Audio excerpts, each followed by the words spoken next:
Charlie, can you tell us a little bit about the Georgia Strait's cover story this week? We've got a grizzly bear on the cover, don't we? Yeah, this was a fun story. Daniel Wood went out. He's a veteran freelance writer, and he was out in the spring. The grizzly hunt happens in British Columbia in the spring and the fall. So he went out while the hunt was underway in Bella Coola. And it's a very fascinating situation because you've got a dispute between the First Nations, which oppose the grizzly hunting, and the guide outfitters who support it. And to get a grizzly bear hunting license costs $22,000. So this is significant money. But what Daniel reported is the First Nations are saying that ecotourism to look at grizzlies generated about 15 million in revenue last year, but the hunting only generated 1.2 million. So he's raising the question, will cameras replace bullets in Vancouver, in British Columbia in the 21st century in dealing with grizzlies?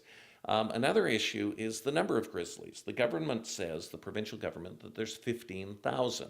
So there's enough to justify this annual hunt.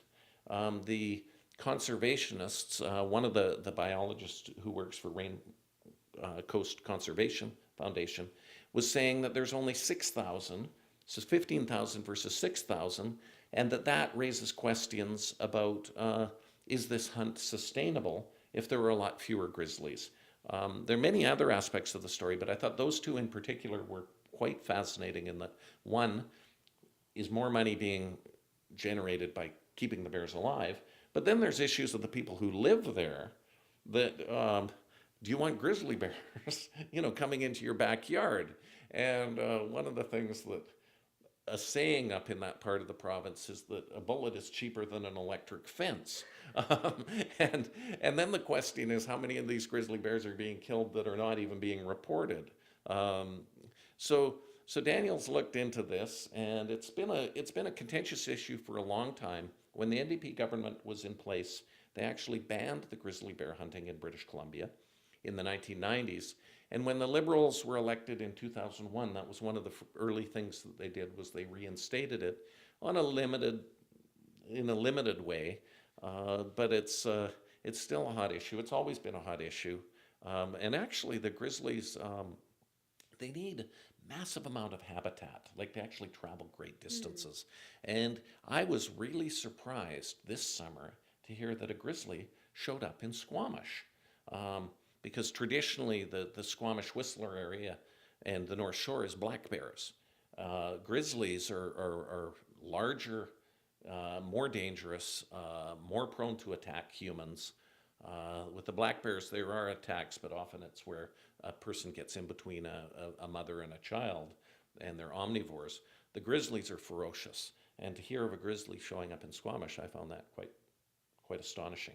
For sure. If you'd like to read more about this grizzly bear story, you can find it online at straight.com, or you could pick up a print copy of the Georgia Straight this week. One other issue that the Georgia Strait's really been reporting on that deals with both animals and is quite a controversial story is the aquarium. Can you tell us a little bit about what's going on with that now, Charlie? Yeah, back in February, Travis Lupick did a big feature in the Georgia Strait on the aquarium, and it came out of this movie Blackfish, which has been very harsh on captivity of whales and dolphins.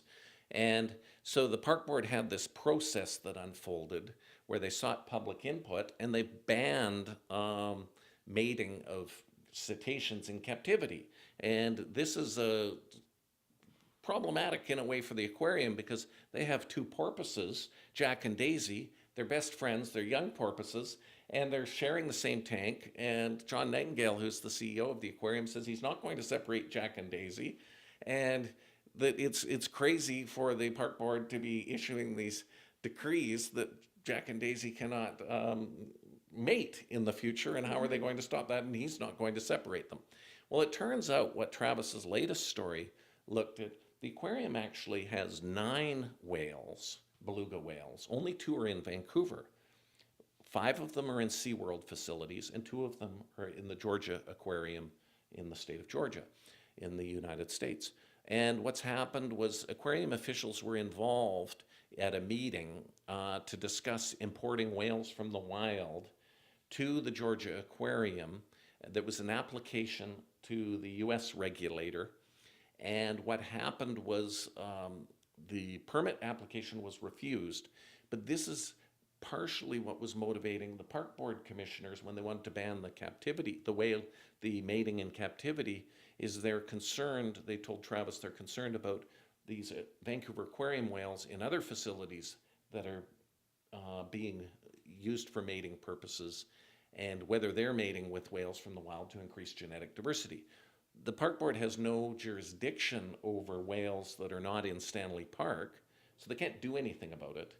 But it was very interesting for this information to come to light, because many of us, I've been covering the aquarium for years, I had no idea that this was taking place. So that was a good scoop by Travis in the Georgia Strait. Sounds like there's lots going on in the news. Of course, we'll be back here next week with more news. Thank you for watching Georgia Strait on WOW TV. See you next week. 谢谢。